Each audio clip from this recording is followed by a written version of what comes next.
ang Panginoon, dakilain ang kaniyang ngalan. Purihin siya ay awitan at papurihan magpakailanman. Purihin siya ay awitan at papurihan magpakailanman. Sa ngalan ng Ama at ng Anak at ng Espiritu Santo, Amen. sumainyo ang Panginoon. At sumaiyo rin. Mga kapatid, tinipon po tayo bilang kaanib ng angka ng Diyos, kaya dumulog tayo sa mawaing Panginoong nagpapatawad ng lubos.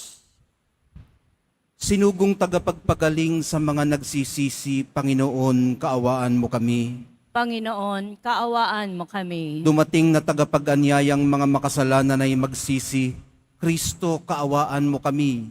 Kristo, kaawaan mo kami. Nakaluklok ka sa kanan ng Diyos Ama para ipamagitan kami. Panginoon, kaawaan mo kami. Panginoon, kaawaan mo kami. Kaawaan tayo ng makapangyarihang Diyos, patawarin sa ating mga kasalanan at patnubayan sa buhay na walang hanggan. Amen. Manalangin tayo. Ama naming makapangyarihan, kaming mga tinubos mo at kinupkop, ay tunghayan mo ngayon sa iyong kagandahang loob, upang sa pagsampalataya sa anak mong si Kristo, makamta namin ang kalayaan at pamana sa piling mo, sa pamamagitan niya kasama ng Espiritu Santo, magpasawalang hanggan. Amen. Magsiupo muna po ang lahat. Pagbasa mula sa unang sulat ni Apostol San Pablo sa mga taga-Korinto. Mga kapatid, tungkol naman sa mga walang asawa, wala akong maibibigay na utos mula sa Panginoon. Ngunit bilang isang taong mapagkakatiwalaan dahil sa habag sa akin ng Panginoon, magbibigay ako ng aking kuro-kuro. Dahil sa matinding kahirapan sa kasalukuyan, inaakala kong mabuti pa sa isang tao ang manatili sa kanyang kalagayan. Ikaw ba'y may asawa na? Huwag kang makipaghiwalay. Wala ka pa bang asawa? Huwag mong hangaring magkaasawa. Kung ikaw ay mag-asawa, hindi ka nagkakasala. At kung ang isang dalagay mag-asawa, hindi siya nagkakasala. Ngunit magdarana sila ng mga kahirapan sa buhay na ito, at iyan ang ibig kong maiwasan ninyo. Ito ang ibig kong sabihin, mga kapatid.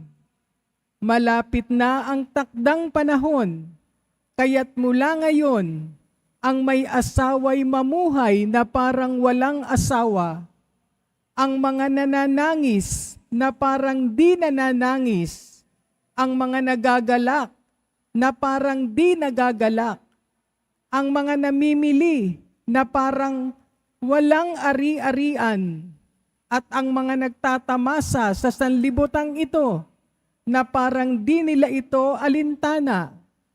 Sapagkat ang lahat ng bagay sa daigdig na ito'y mapaparam. Ang salita ng Diyos. Salamat sa Diyos. O kabiyak ng hari namin, ang payo ko'y ulinigin. O kabiyak ng hari namin, ang payo ko'y ulinigin. O kabiyak nitong hari, ang payo ko'y ulinigin.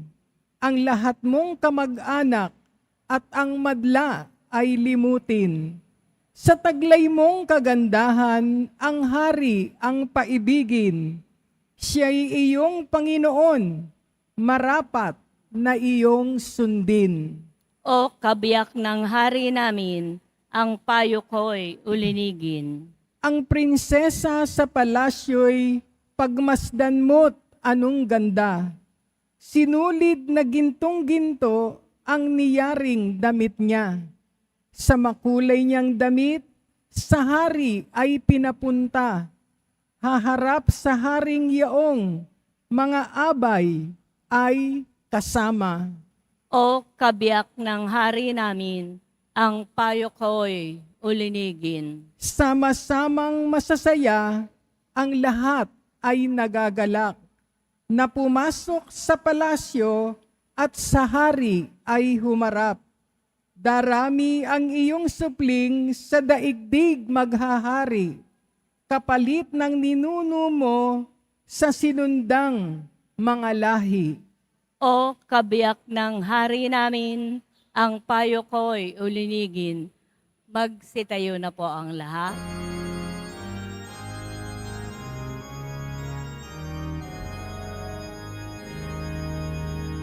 Hallelujah, Hallelujah,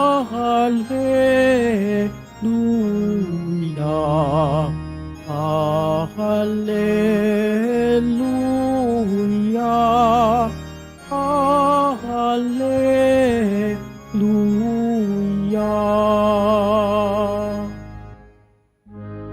Magalak kayo at magdiwang, malaki ang nakalaang, gantimpala ninyong tanan. Hallelujah, Hallelujah, Hallelujah, Hallelujah.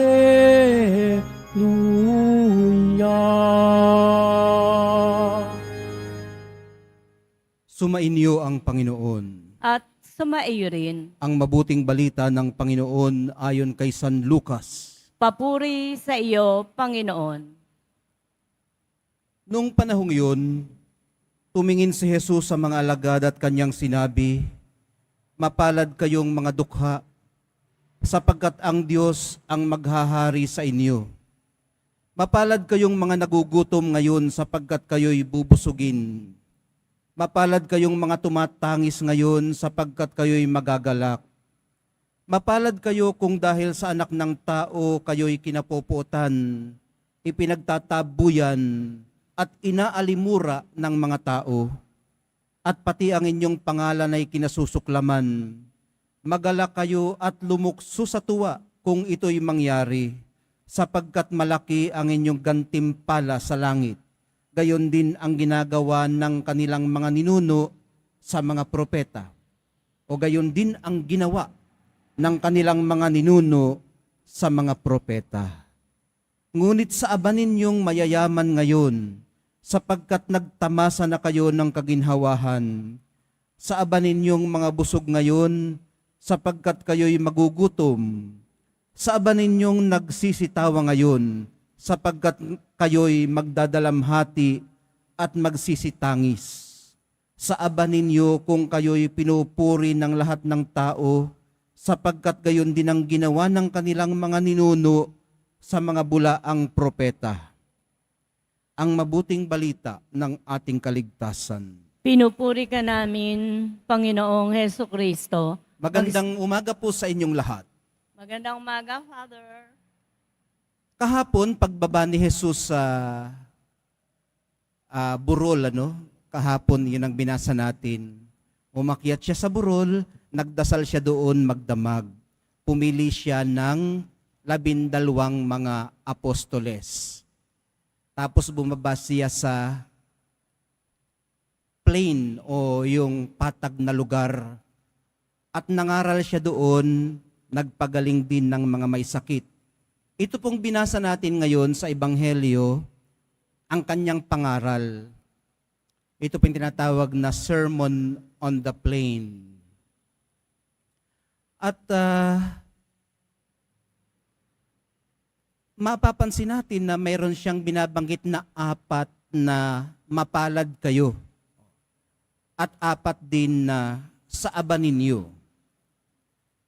Sinasabi po ni Apostol Pablo sa unang pagbasa, na lahat ng bagay sa daigdig na ito ay mapaparam. Medyo malalalim ang Tagalog natin ngayon, mapaparam. Ibig sabihin, fleeting sa Middle English. Sa Modern English ay di temporary. Ayun, yun lang naman. Ibig sabihin lilipas din lahat. Lilipas at lilipas din ang lahat. Ibinase po niya ito sa sinasabi naman ng mahal na pong Jesus Nazareno sa Ebanghelyo na mapalad kayong mga duha ngayon sapagkat kayo ay paghaharian ng Diyos, yang mga yan. Sa aba naman ninyo, mga busog ngayon sapagkat kayo'y magugutom. Ano ba ang sumasagi sa isip natin pag naririnig natin itong mga woes na ito? Woe to you. Nangangahulugan po ba ito na automatic na dahil mayaman ka ngayon, dadating ang panahon na maghihirap ka? Yung ba ay matik na? Nangangahulugan ba ito na kapag ikaw ay tumatangis ngayon, dadating ang panahon na magagalak ka? Hindi naman siguro matik yan, mga kapatid. Ibig sabihin, ng mahal na pong Jesus Nazareno, may panahon ang lahat. At maaaring ibinabasa rin ni Apostol Pablo ang kanyang sinabi sa unang pagbasa sa Ecclesiastes chapter 3, kung saan sinasabing, sa bawat bagay ay may kapanahunan at panahon sa bawat panukala sa silong ng langit. May sinasabi pa siya roon na ito po yung aklat ng mga mangangaral sa lumang tipan. May sinasabi pa siya doon na may panahon para magtanim, may panahon din para umani, may panahon para mabuhay, at may panahon para mamatay. Ngayon, mga kapatid, may sinasabi pa dito si Apostol Pablo na mahirap intindihin,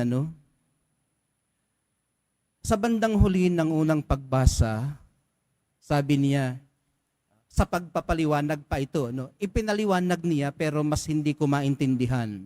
Ito ang ibig kong sabihin, mga kapatid, sabi niya, malapit na ang takdang panahon. So, ibig sabihin, hinihikayat niya ang mga taga-Korinto na to look forward. Ibig sabihin, tingnan ng may pag-asa ang darating na panahon.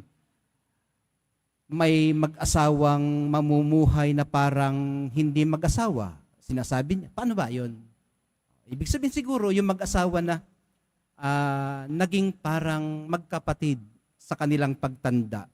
Wala na silang sexual encounter, namumuhay sila sa companionship sa isa't isa. Maring sinasabi din niya dito na ang mga nananangis na parang hindi nananangis. Paano yan? Nananangis ka sa iyong kalooban, pero parang hindi ka nananangis. Hindi halata, ibig sabihin. Sa madaling sabi, you have come to terms with your grief already. Kaya mo na siyang dalhin. Nahawakan mo na ang iyong pakiramdam. Hawak mo na ang iyong sarili. Nagagalak na parang hindi nagagalak. Ito na yung tinatawag siguro natin na deep joy. Na kahit hindi ka maglulundag sa tuwa, kahit hindi ka humalakhak sa galak, alam mo sa sarili mo na may kagalakan ka sa iyong puso. At marami pa siyang binabanggit. Ano bang ibig sabihin natin dito?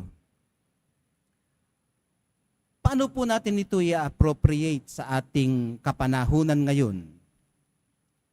Siguro kung maitanong natin sa ating sarili at magkaroon tayo ng kaunting pag-check, nasaan ba tayong panahon ngayon? Kung naandito tayo sa pagiging dukha. Sinasabi ng mahal na poong Jesus Nazareno na mapalad tayo dahil naghahari sa atin ang Diyos o paghaharian tayo ng Diyos.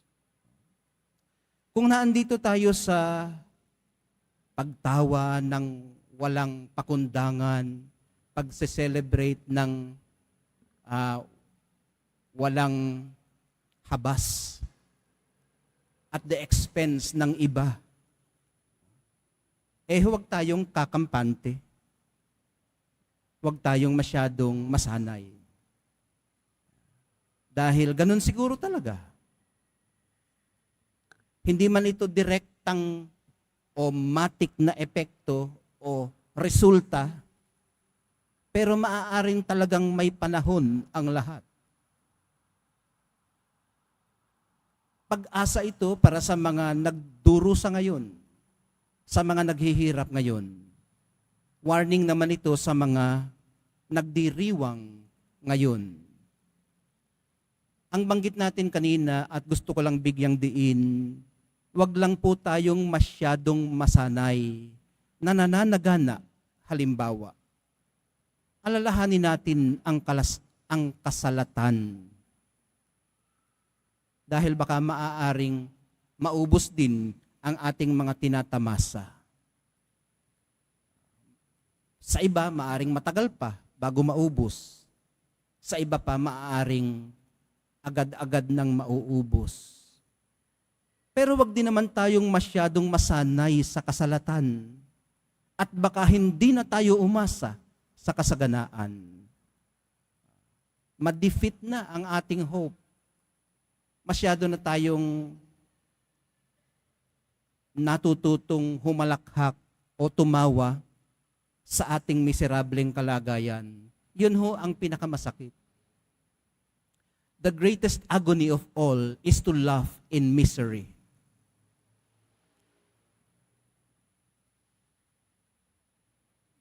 Paano, Father, yung mga naglulundagan pa sa baha, naglalanguyan sa baha, tawanan sila't napakasaya, napakamiserable ng kalagayan, lubog na yung kanilang bahay,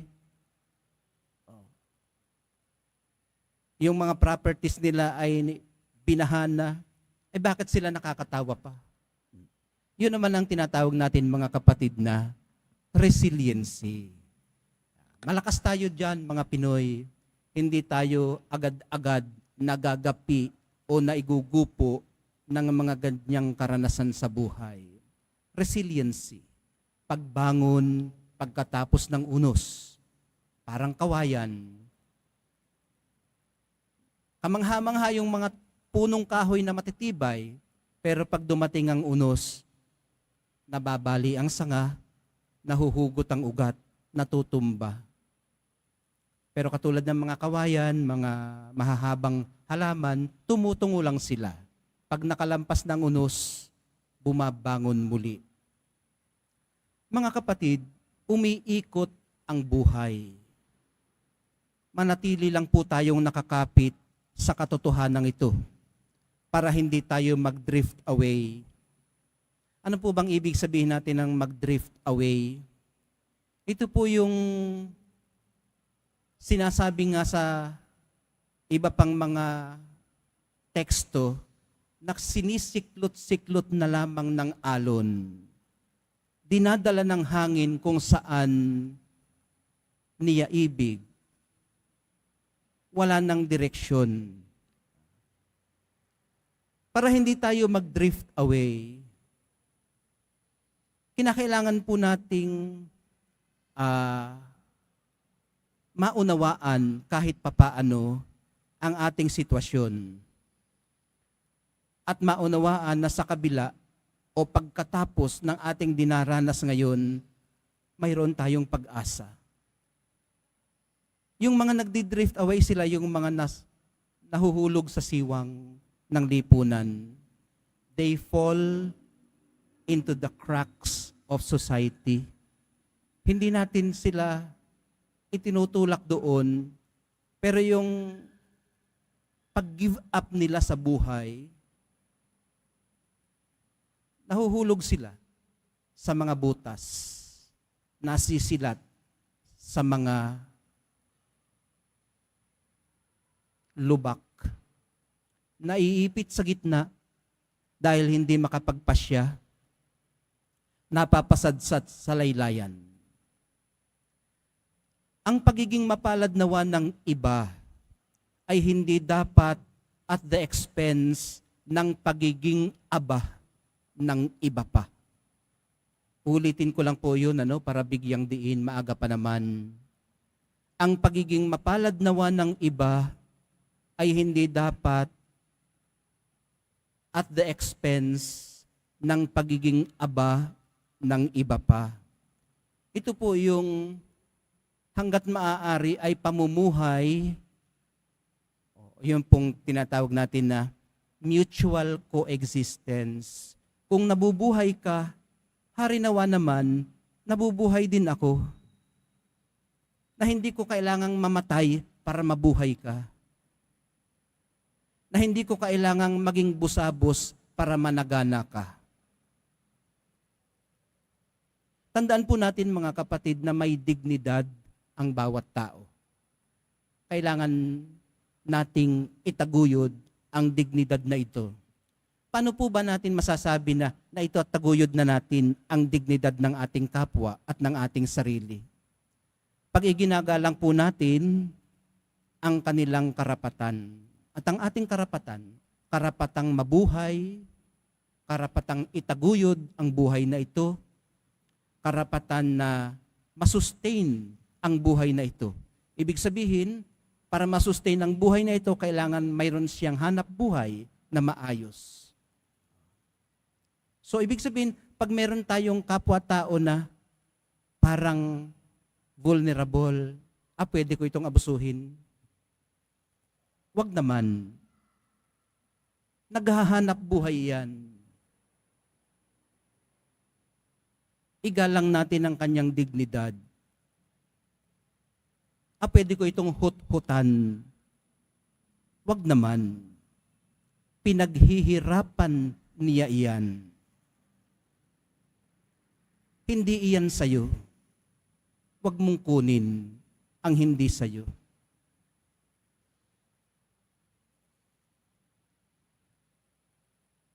Sa ganitong disposisyon nawa tayo mga minamahal kong kapatid at kadiboto, dalhin ng mga mapalad na ito at mga saaba ninyo. Mga warnings, mga babala, mga senyales sa pagtahak natin sa matuwid na landas ng buhay. Mahal na poong Jesus Nazareno, kinikilala po namin na kayo ang nagpapala sa amin.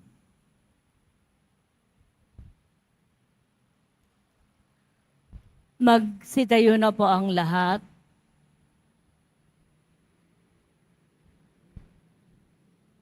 Minamahal kong mga kapatid, mayaman man o mahirap, lahat po tayo ay sama-samang tinatawag ng Diyos bilang kanyang mga anak ng kaharian. Manalangin tayo sa Ama ng may tunay na puso.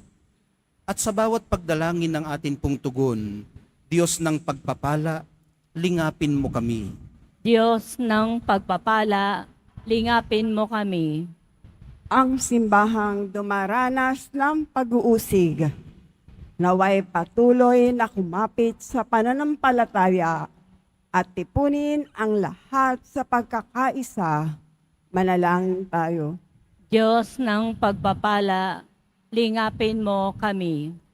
Ang mga dukha at mga nagugutom, naway tumanggap ng kanilang kabusugan sa pamamagitan ng tapat na paglilingkod ng ating mga pinuno. Manalangin tayo. Diyos ng pagpapala, lingapin mo kami. Ang mga sumasampalatayang inuusig, iniinsulto, kinamumuhian, at inaabuso, naway magbunyi sa kasiyahan ng kaharian na naghihintay sa kanila. Manalangin tayo. Diyos ng pagpapala, lingapin mo kami.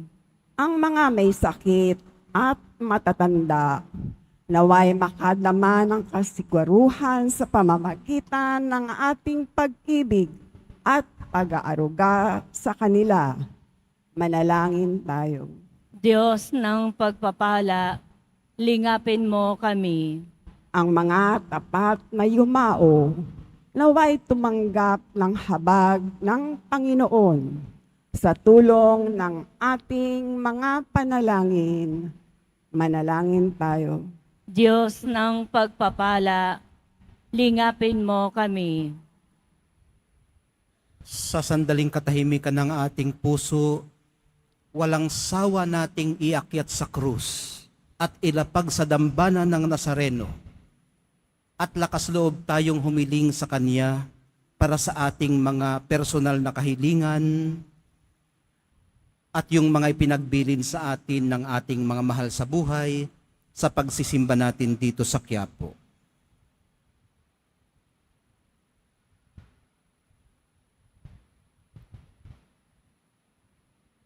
Manalangin tayo. Diyos ng pagpapala, lingapin mo kami. Makapangyarihang Diyos, pakinggan niyo po ang aming mga hinaing. Naway ipahayag ng aming buhay ang kaligayahang inihanda mong maging amin, sapagkat ikaw ay aming Panginoon ngayon at magpakailanman. Amen. Magsiupo muna po ang lahat.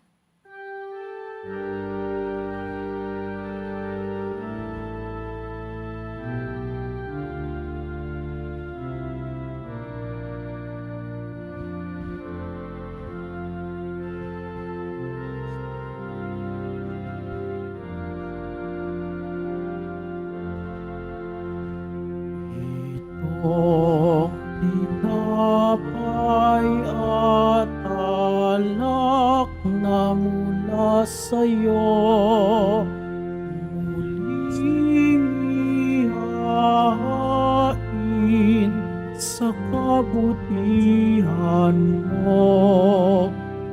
Kunin at tanggapin alay sa'yo.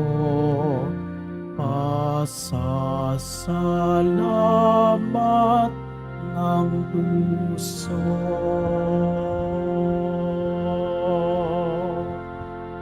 Magsitayo na po ang lahat. Halina't manalangin mga kapatid, upang itong ating paghahain ay kalugdan ng Diyos Amang makapangyarihan. Tanggapin nawa ng Panginoon itong paghahain sa iyong mga kamay, sa kapurihan niya at karangalan sa ating kapakinabangan at sa buong sambayanan niyang banal. Ama naming lumikha, ikaw ang gumagawan ng wagas na katapatan at kapayapaan.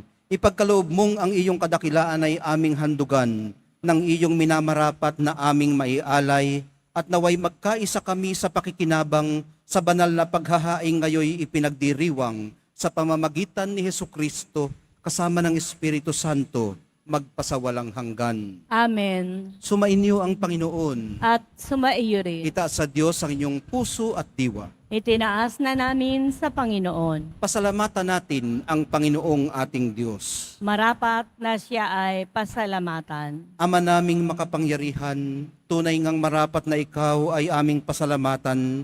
Sa iyong paglingap at kagandahang loob, ang tao'y nilikha mo't pinapangasiwa sa sansinukob.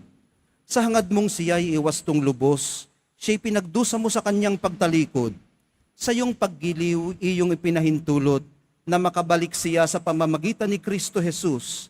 Kaya kaisa ng mga anghel na nagsisiawit ng papuri sa iyo, nang walang humpay sa kalangitan, kami nagbubunyi sa iyong kadakilaan. Santo, Santo, Santo, Panginoong Diyos ng mga hukbo, napupuno ang langit at lupa ng kadakilaan mo, o sana sa kaitaasan. Pinagpala ang naparirito sa ngalan ng Panginoon, o sana sa kaitaasan. Magsilud po ang lahat. Ama naming banal, ikaw ang bukal ng lahat ng kabanalan. Kaya't sa pamamagitan ng iyong Espiritu, gawin mong banal ang mga kaloob na ito, upang para sa aming maging katawan at dugo ng aming Panginoong Heso Kristo. Bago niya pinagtiis ang kusang loob na maging handog, hinawakan niya ang tinapay, pinasalamatan kaniya. Pinaghati-hati niya yun, iniabot sa kanyang mga alagad at sinabi, "Tanggapin ninyong lahat ito at kanin. Ito ang aking katawan na ihahandog para sa inyo."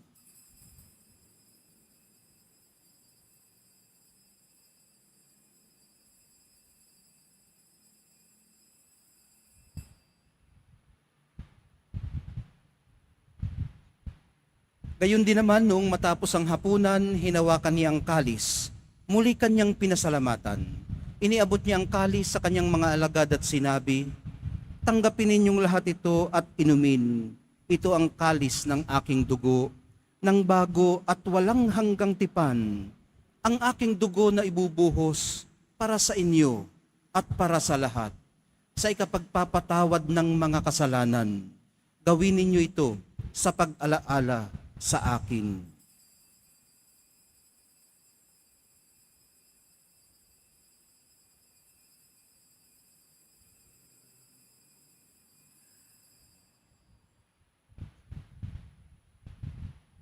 Magsitayo na po ang lahat. Ipagbunyi natin ang misteryo ng pananampalataya.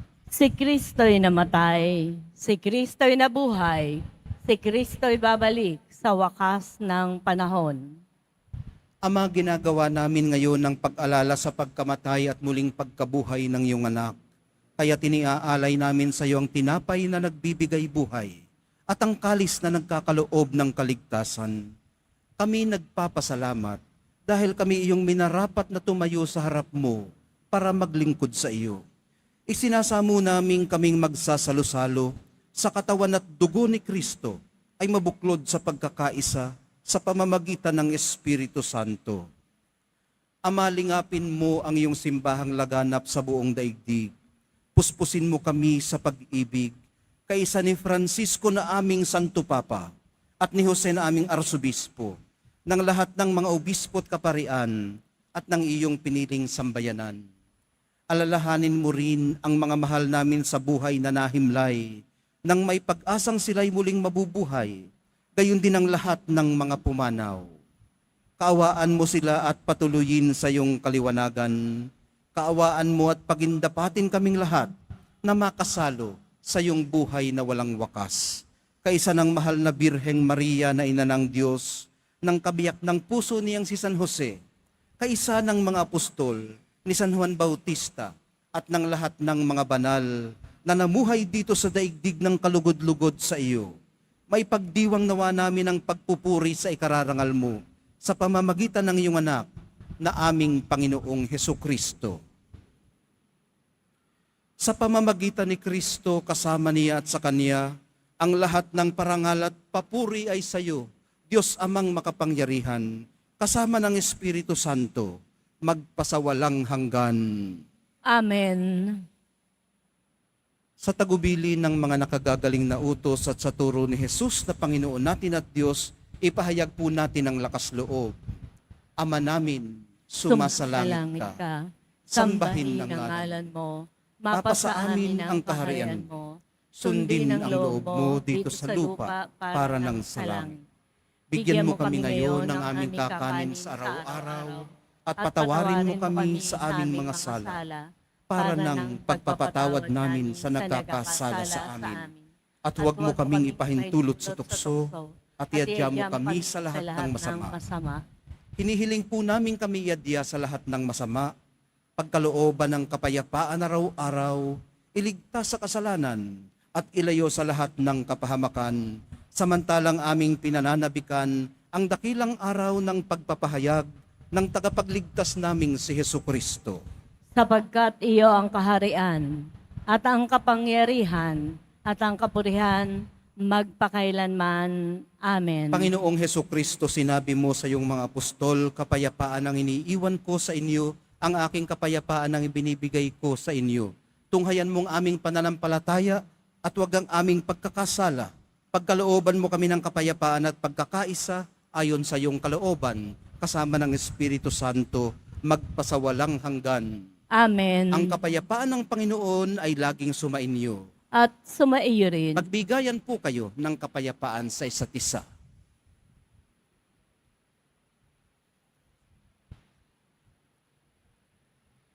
Kordero ng Diyos na nag-aalis ng mga kasalanan ng sanlibutan, maawa ka sa amin.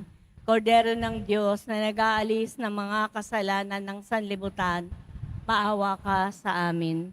Kordero ng Diyos na nag-aalis ng mga kasalanan ng sanlibutan, ipagkaloob mo sa amin ang kapayapaan. Magsilhod po ang lahat. Ito ang kordero ng Diyos. Ito ang nag-aalis ng kasalanan ng sanlibutan. Mapapalad ang mga inaanyayahan sa piging ng kordero. Panginoon, hindi ako karapat-dapat na magpatuloy sa iyo. magpatuloy Ngunit- sa iyo. Ngunit sa isang salita mo lamang ay gagaling na ako.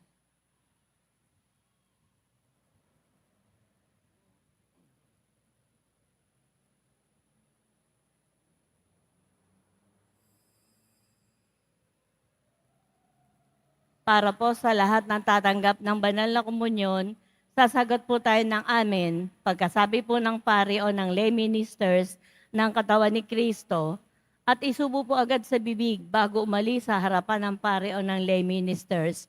Sumunod po tayo. Maraming salamat po.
Manalangin tayo.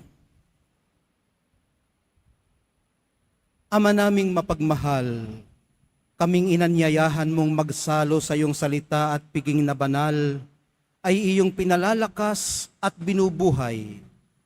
Pagindapatin mo rin kaming makapakinabang sa buhay ng iyong anak, na para sa aming sarili niya ang alay bilang aming tagapamagitan, kasama ng Espiritu Santo magpasawalang hanggan. Amen. Sumainyo ang Panginoon. At sumaiyo rin. Mahal na pong Jesus Nazareno, inihayag mo sa pamamagitan ng krus ang walang maliw na pag-ibig ng Diyos sa sangkatauhan. Pakinggan mo ang kahilingan ng iyong angkan na nagsusumamo sa iyo. Makamtanawa nila ang inyong katugunan at tanggapin ang kasagutan na may utang na loob na tinatanaw. Masbasan din po ninyo at pagpalain ang kanilang mga pinasasalamatan at pinagsusumakitan sa araw-araw, pati na ang daladala nilang mga imahen at dasalan. Matagpuan din po nawa nila ang kanilang mga hinahanap. Sa pamamagitan ng bendisyon na ito, naway maalala nilang mga pangako nila noon sa binyag, na ikaw ang kanilang iibigin at paglilingkuran bilang Panginoon, magpasawalang hanggan. Amen. At pagpalain kayong lahat at ang inyong pamilya at mga komunidad ng makapangyari at mapagmahal na Diyos, Ama, Anak, at Espiritu Santo. Amen. Taglayin po ninyo sa inyong pag-alis ang kapayapaan at pag-asa ng mahal na poong Jesus Nazareno. Salamat sa Diyos.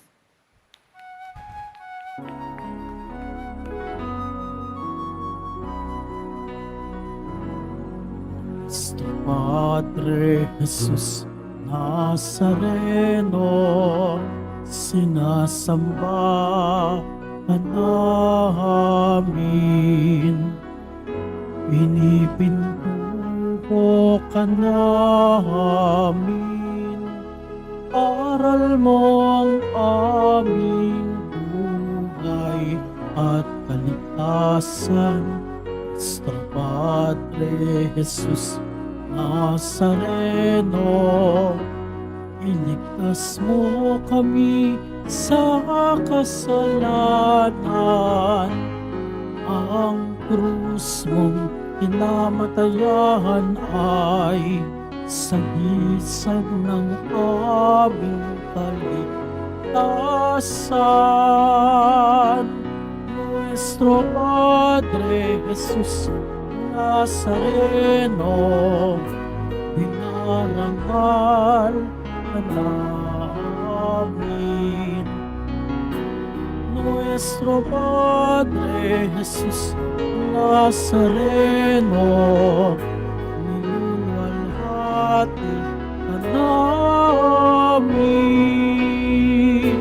Nuestro Padre Jesus Nazareno, dinarangal ka namin. Nuestro Padre Jesus Nazareno, niluwalhati ka namin.